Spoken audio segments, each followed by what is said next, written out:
Okay, so we're gonna go through and I'm gonna show you, for those of you who are still trying to figure it out, how to do the Tinkercad geometry assignment. So the first place you're gonna go to is the links on Monday, February 6th, or Tuesday, well, no, it'd be Tuesday, February 7th if you're in Wildcats. And you're going to click on the Tinkercad Geometry doc, and that is what's going to show you all of the different requirements for all of the figures. There are 10 figures, but the last 6 figures don't require much out of you at all. So I'm going to walk you through a few of them and show you exactly what you need to do.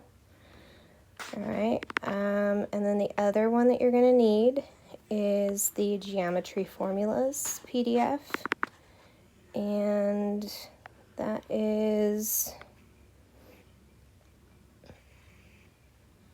where you're going to find all of the formulas that we are going to use for finding perimeter and area and volume of some of the figures that we've pulled out. Okay, so once you have those two things, then you're going to pull up Tinkercad.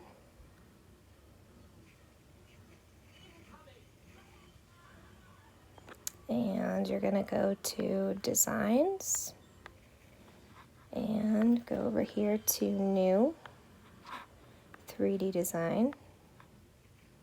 You might already have one of these started. Okay, on my work plane, I'm going to come up here to my ruler tool, and I'm going to drag it out to the bottom left-hand corner of my work plane, and that's going to show me all the dimensions of each of the figures that I drag out. And then the figure that I'm going to use most often on this assignment is the polygon tool. So I'm going to drag that out. And up here in your menu for each of your figures, if you press the little down arrow, it will show you the number of sides that are on the top of the figure. And since we're going to start out with a triangle, I'm going to slide this down to 3. Alright, so I'm going to collapse that. And now as you see, I have a it's a triangular prism that is out on my work plane. But we're going to change the dimensions so that it's a little bit easier to do our calculations. So instead of having a height of 15, I'm going to make it 10. And instead of having a base of 17.32, I'm also going to make it 10. And I'm going to leave the height 20 just so that we have something a little bit different that we're looking at, because the height of the 3D figure and the altitude of the triangle, the height of the triangle, are two different things. So I wanted to make sure that they look different. The next thing that we're going to do is we're going to bring out a comment bubble, and that's this little thing in the top right hand corner that looks like a speech bubble. And we're going to bring it out here and we're going to drop it onto our triangular prism or triangle. We just need to put the name of the figure on top. Okay, so it's triangular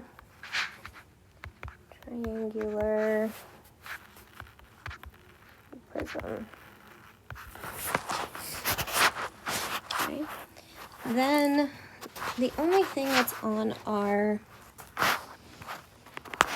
that's on our assignment sheet that you do not have to list on here is the perimeter of the top face. And that is because since we changed the altitude of our triangle, it's not a regular triangle anymore. And so it does not give you the correct length of the sides. So we're skipping perimeter for that one. But we're still going to do area.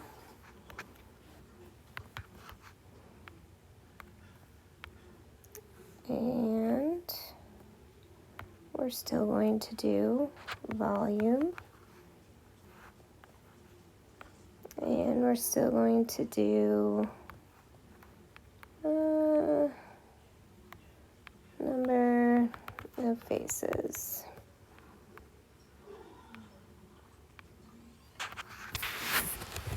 Okay. So we're going to do this for each one of our figures. And we can draw them all out if we want. Why don't we do that? So we need 10 figures total. 1, 2, 3, 4, 5, 6, 7, 8. And then the last one is not going to be the polygon tool. It's going to be our cylinder. Okay, and we'll drag out notes for each of them.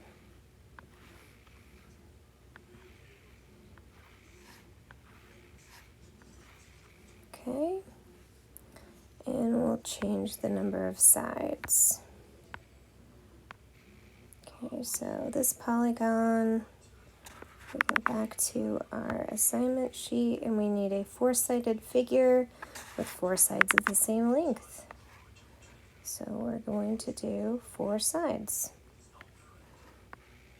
All right, and that one is fine because all 4 sides should be the same length.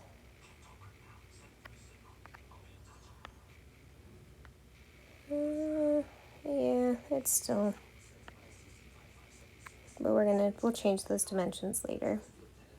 Okay, now the next one is a 4-sided figure with 2 different lengths of sides. So go ahead and go to this one and we'll reduce that to 4 sides. And you can use the red cube tool if you'd like. Might be a little bit easier because it pulls it out and has 4 sides to begin, 4 sides of the same length to begin with. All right, so now I have 2 different sides of the same, or 2 different lengths of sides. Okay. Now I need a circle. Okay, we've already got that in our cylinder, orange one. Now we need a 5-sided figure. So I'm going to come over here and we'll do a 5-sided figure. We need a 6-sided figure, so that's fine. Now we also need a 7-sided figure and an 8-sided figure and a 9-sided figure and let's see, looks like I'm missing one, so I'll pull one more out and we'll make that a 10-sided figure.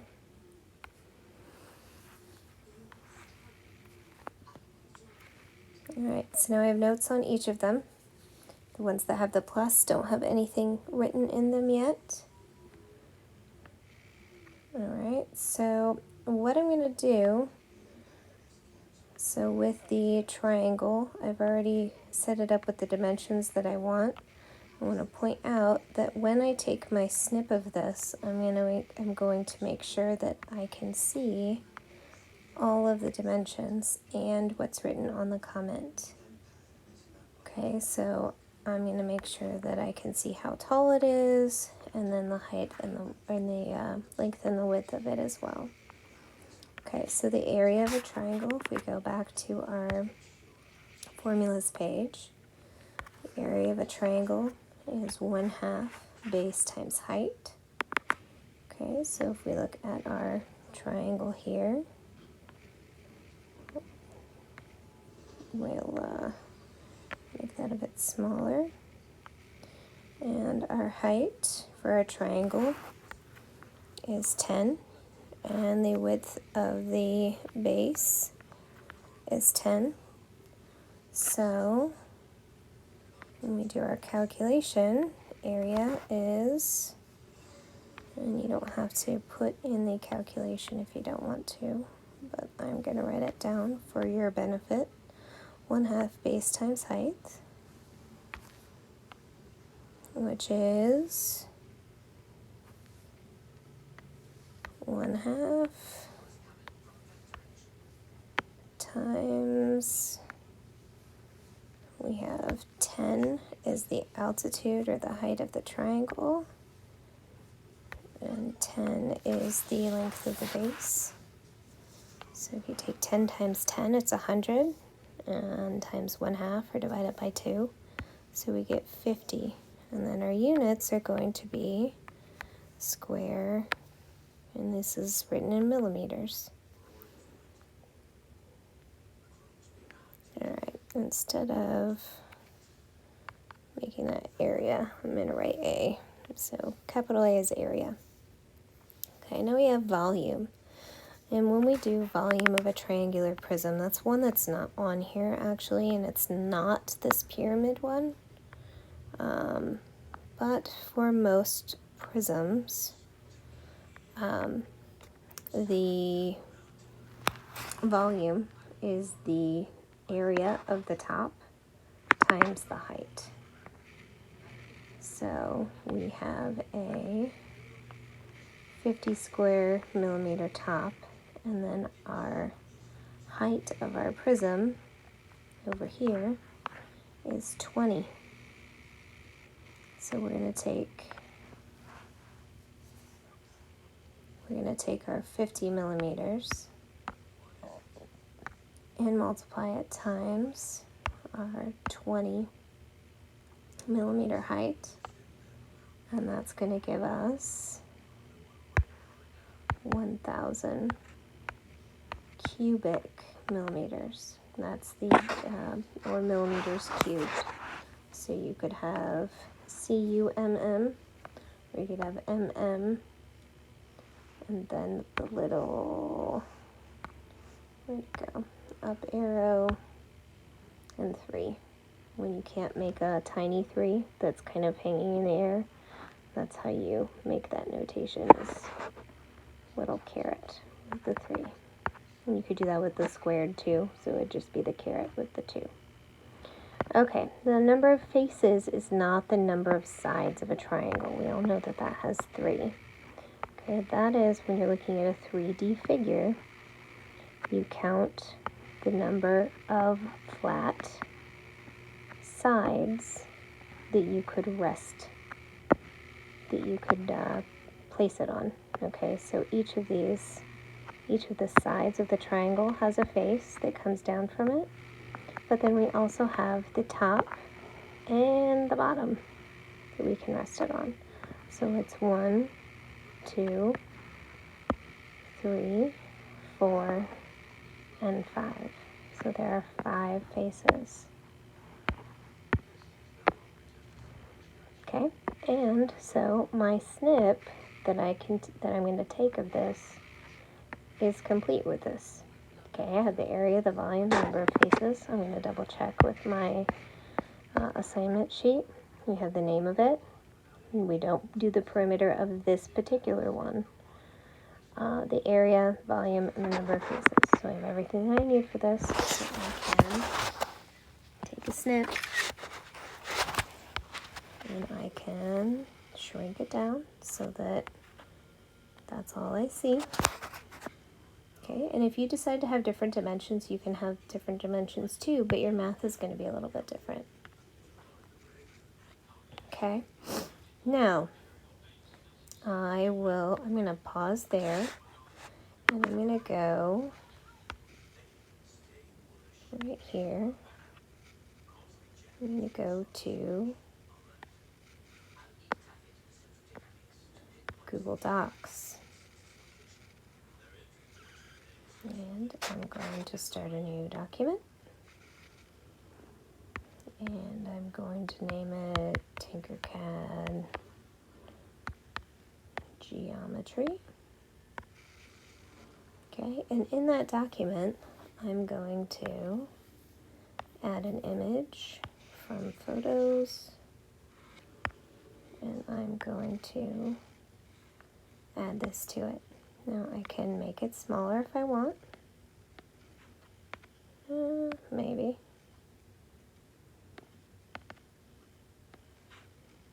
Maybe it's not going to let me. But regardless, now I'm going to, so this is how I'm going to submit it. I'm just going to keep adding these snips to my doc, and then I'm going to submit the final doc in the assignment. But we're not done. So I'm going to come back here, and I'm going to look at, what's our next one? Four-sided figure with four sides of the same length. We need the name of the solid. Okay, so that one, we can call it a square, because that's the figure that's on top, or the name of the figure is a cube. Okay, and we are going to do perimeter on this one. We're going to call that capital P. The perimeter of a square is either the side S squared or 4 times S, which is the length of the side. Okay, and we made our square kind of weird here because we made it out of the polygon tool and it wanted to make it sideways on us. So we're going to make it our traditional 10 by 10 by 10 tool, and we might need to move our node a little bit because it was resting on top of a figure that was 20 millimeters tall instead of 10. Okay, so each of our sides, we look at it, our length and our width are 10 millimeters. So going back to our formulas page, 4 times the length of each side. So we have 4 times the 10 millimeters on each side equals 40 millimeters. Now that's just length. We're not multiplying times any other millimeter. We're just basically adding the sides up. So it's not square millimeters or cubic millimeters. It's just millimeters. Okay, now we're looking at the area of the top face. Okay, we have, it's still 10 by 10. So we're going to take 10 times 10 equals 100 square millimeters. And like I said earlier, you can also do millimeters with a little upward arrow. We call that a caret, and then a 2. So either one of those are fine.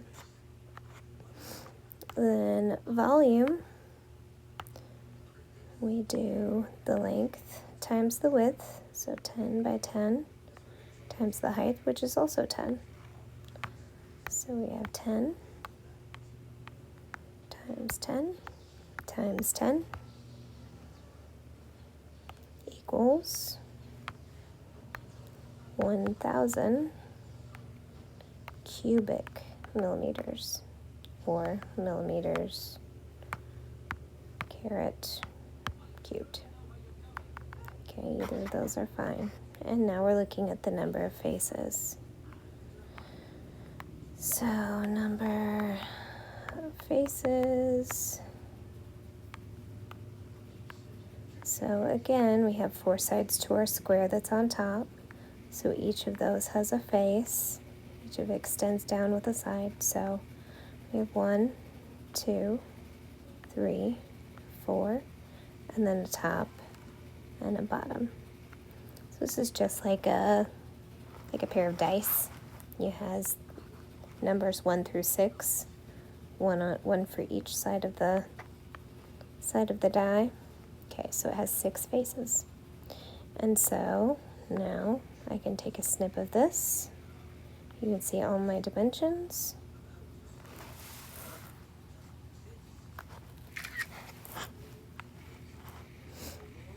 And I can make it smaller. Done, saved photos. And then I can go back to my Google Doc. Oops, did that open in Docs? It did. All right. And add image from photos. And there's my second one.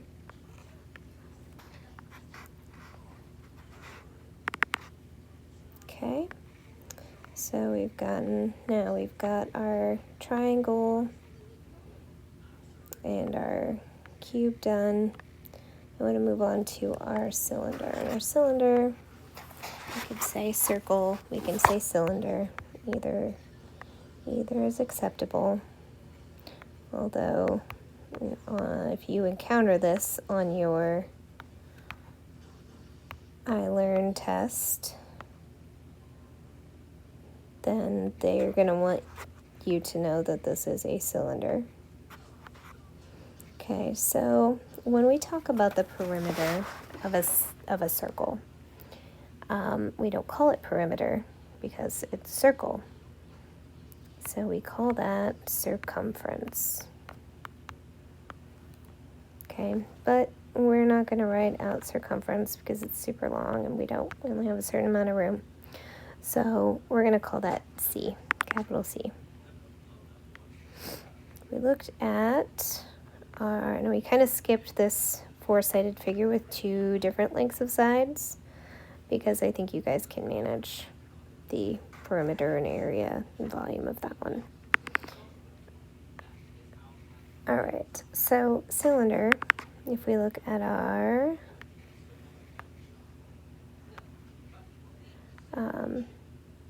formula sheet, that's this one. So C equals 2 pi r, or C equals pi d. Okay, and d stands for the diameter of the circle. And so that's if you laid a stick or a line or a piece of string or a ruler right across the center of the circle and measured from one side to the other, and it has to go through the middle, and that's going to be the diameter. And then if you took that same ruler and measured from the center to any point on the side, anywhere around the circle, that's going to be called the radius. And you have 2 radii in each diameter because you have the center to one side and then the center to the other side of it. So when they say C equals 2 pi r or C equals pi d, they just mean they're just meaning this length across. So if you know the radius, then that's great, and you can multiply it times 2.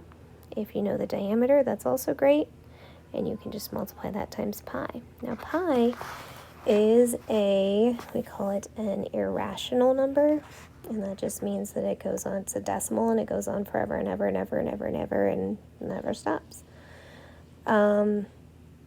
You can memorize it to lots of digits, but for our purposes and for most purposes, they ask us to approximate, which means just kind of round it, and they use 3.14. So that's what we're going to use for pi. So C equals, and if we look at this, we're going to make this our easier numbers again. So we're going to do 10. Oop, I did not need to do that. 10. We've also got to change this one to 10 because I just made that into an oval. And we can keep it 20. Actually, just do 10 again too. It's a little bit easier when we multiply times 10. We're going to move our little note again. Okay, so we can see that the distance across our circle on either side, so our diameter, is 10.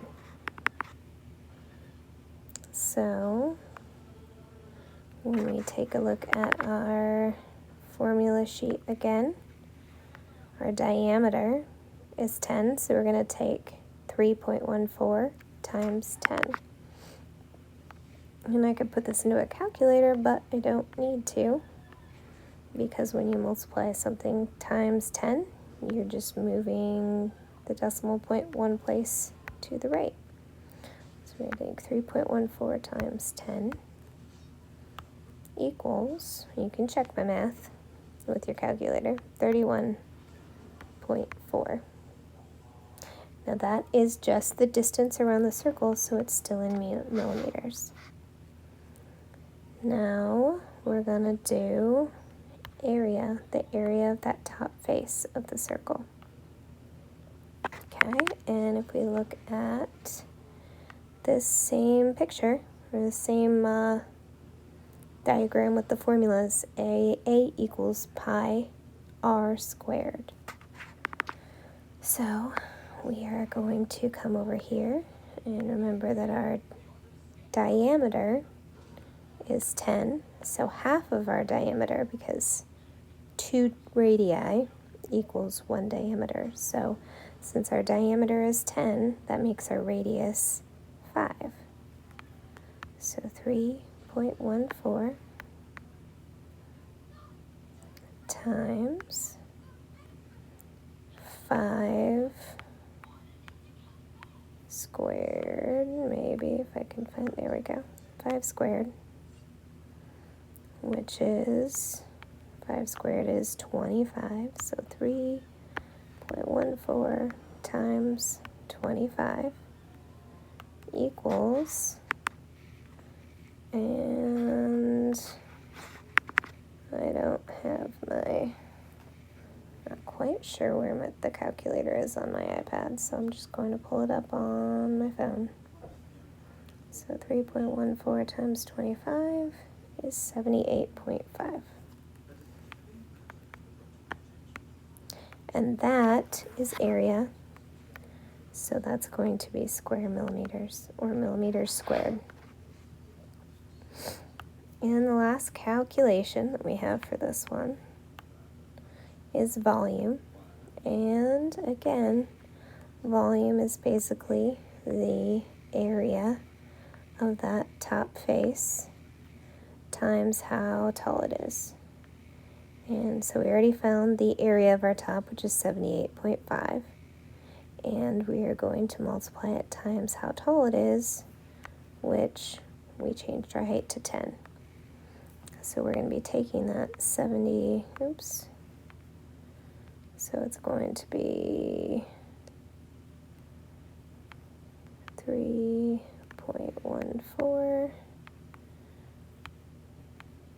times 5, oops, don't need emojis,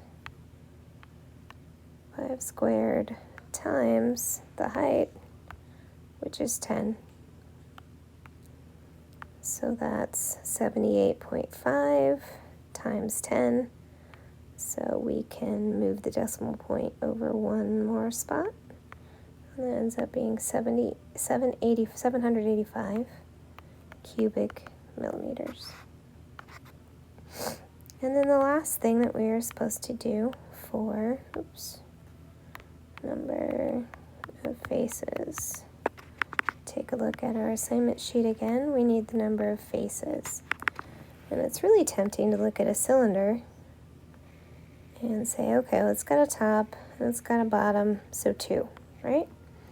Except that round, the area that connects those two circles, is actually one big rectangle. So if I cut that and I rolled it all out, it would be a really long rectangle. And the length of the rectangle would be exactly how big around each of the circles are. But that's neither here nor there. So that side is a face on which you can rest the cylinder, even though it would roll. And so that counts as a side as well, or a face as well. So it's going to have 3 faces. Okay, now I can, let's move this a little bit. All right, so I'm going to show all of that, and you can see all of my dimensions. And I'll take a snip.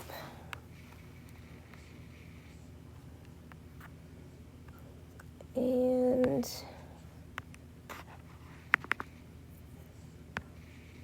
put it over here.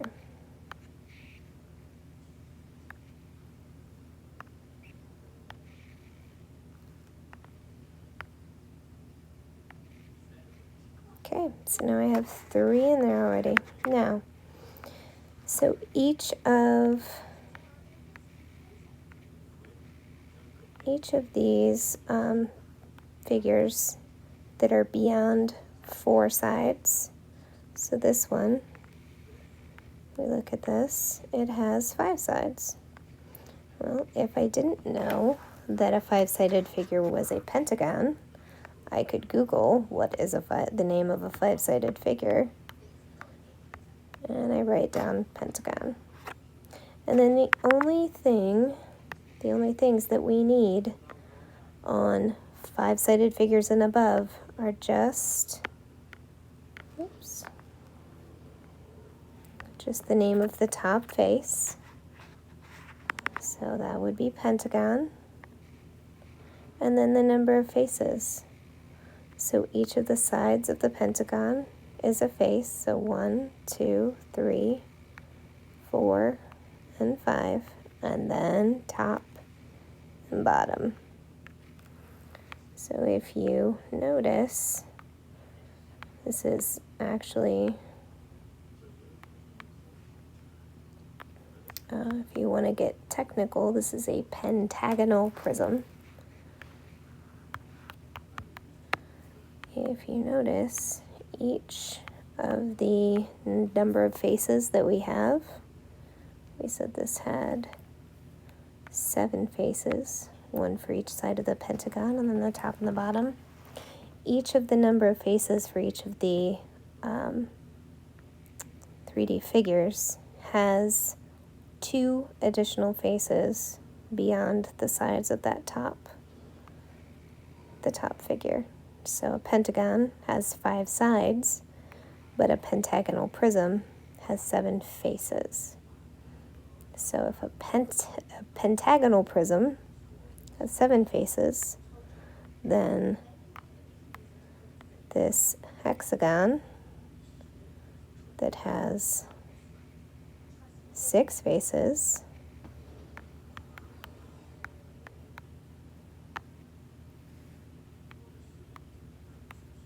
how many faces do you think this one has? It has 6 sides. I think I said 6 faces, I'm sorry. It has 6 sides. So how many faces do you think it has? 1 for each side. 1, 2, 3, 4, 5, 6. Top and bottom. So it has 8 faces. Okay, and you're just going to continue and do that for each one Make sure that it has the dimensions that you can see it. You don't have to do any calculations, so you really don't need to change the size of the sides for any of these.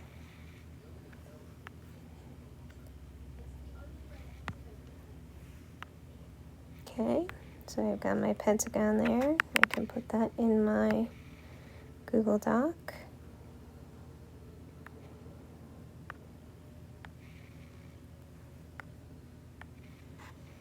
And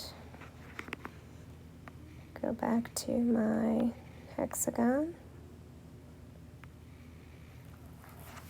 Take my snip. And that didn't work. There we go.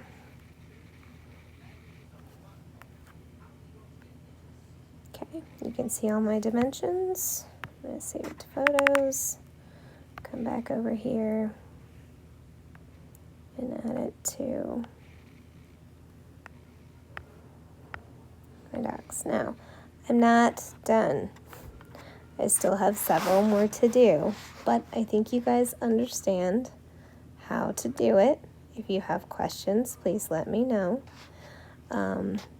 Here, after I finish all of them, again, I'm not done because I only have 1, 2, 3, 4, 5 of them done. I still have 5 more to go. But when I finished all of them and I have 10, I'm going to go back to Canvas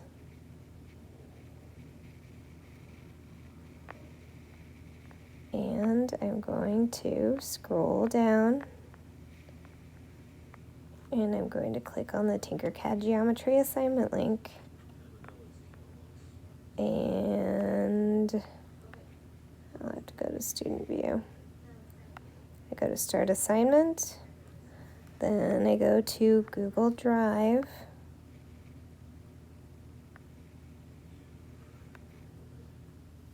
oh, and I'm not able to do that.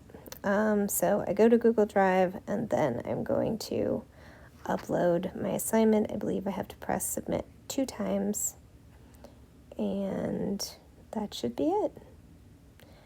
Again, if you have questions, please come to see Mr. Beck or Mrs. Swanigan or myself, Mrs. Marino, and we would be happy to answer your questions.